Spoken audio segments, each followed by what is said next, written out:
Jesus, I'm falling in love. What's up, Vessel family? We are officially 1 week into 24 days of Luke, and it's getting really good. Luke is one of the four gospels that shares the life of Jesus Christ along with Matthew, Mark, and John. Right now, we are on chapter 9. Today is day 9. Make sure you read the blog along with the chapter and drop a comment and share your thoughts. Let us know what you think and how you feel about the chapter for today. So far, we have studied all about the birth of Jesus Christ, the ministry of Jesus Christ. So much has happened already within the first few chapters. We see that John is born, Jesus is born. He's taken through all of these traditional ceremonies. Purification of the mother is required, circumcision is required, redemption of the firstborn child is required, where the child is presented to God as a living sacrifice. All of these traditions that the Lord had to go through. Even though he is the Son of God, he still had to go through these traditions because he was still human. And then we see that John begins to prepare the way for Jesus, and Jesus is then baptized by John, sent into the wilderness to prepare for his ministry for 40 days, where he is then tempted by the devil. He goes from the desert to Nazareth to Capernaum and to all of the towns of Galilee, spreading the gospel, doing his ministry, doing the work of God. These passages, they produce so much hope. They instill so much belief into me as I begin to study them and to hear all the stories and all the testimonies of these people that had such great faith. The woman with the issue of blood, Simon and his fishermen in the boat when Jesus just began to overflow them with fish because they trusted him.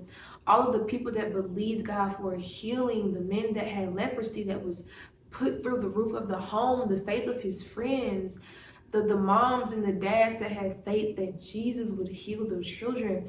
There's just so many stories and so many testimonies in Luke within just the first few chapters that will literally give you so much hope.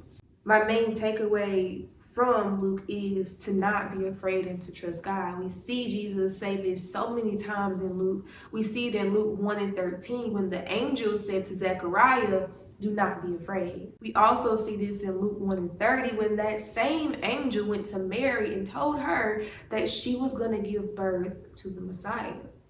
She was afraid, but yet Mary was willing to let her life to the side and do the work that the angel said God had for her. And then again, it's all in Luke, y'all. But then again in Luke 8:50, it says, hearing this, Jesus said to Jairus, "Don't be afraid, just believe and she will be healed." But there will be times in our lives when fear is the only response that we know. In Luke 8:24, it says, the disciples went and woke him, saying, "Master, Master, we're going to drown." He got up and rebuked the wind and the raging waters. The storm subsided and all was calm. "Where is your faith?" he asked the disciples. In this scripture, we see the disciples are frightened. They are afraid. They are scared for their lives because they are on the water and a storm has come and they're thinking they're going to drown because the waves and the wind is just too fierce for the boat to handle.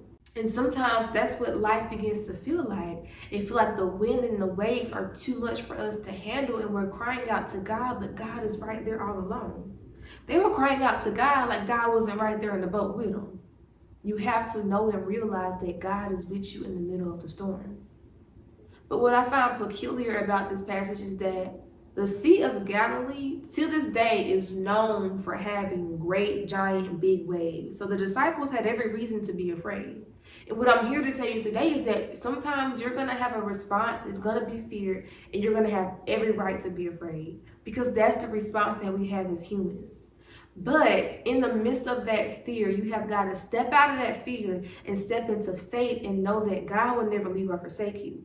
Faith and fear cannot coexist. He asked them, he said, "Where is your faith?"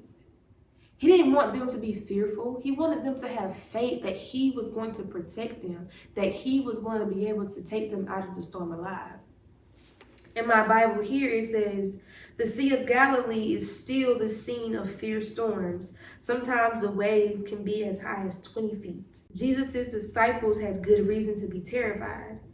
Even though several of them were expert fishermen and knew the sea and how to handle the boat, their peril was real. But there comes a time when you have to be human enough and humble enough to own up to the fear and the doubt that you feel in your heart. See, when you're feeling fear and you're feeling doubt, you don't allow that to coexist with faith because it's impossible. What you do is you take that fear and you take that doubt to God and you let Him know, hey, God, I'm afraid. I need you to replace this fear with hope. I need you to replace this fear with bravery. I need you to replace this fear with faith. See, God, I'm having a little bit of doubt, God. I need you to replace this doubt with belief. I need you to replace these feelings that I have against you and give me something, God, is going to be for you. When you're honest with God and you allow Him to take all that doubt and that fear and that depression and that sadness and all those overwhelming emotions, when you give that to Him, He is willing to take it and turn it around for your better. He says, cast all your cares upon me because I care for you. He wants all of that, but we have to be willing to give it to Him.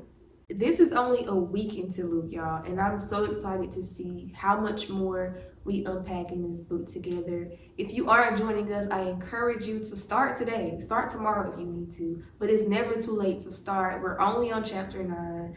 I encourage you to click the link in our bio, read the blogs, get caught up, and just join in on the knowledge that we are receiving about the birth, the life, the ministry of Jesus Christ. Falling in love with Jesus.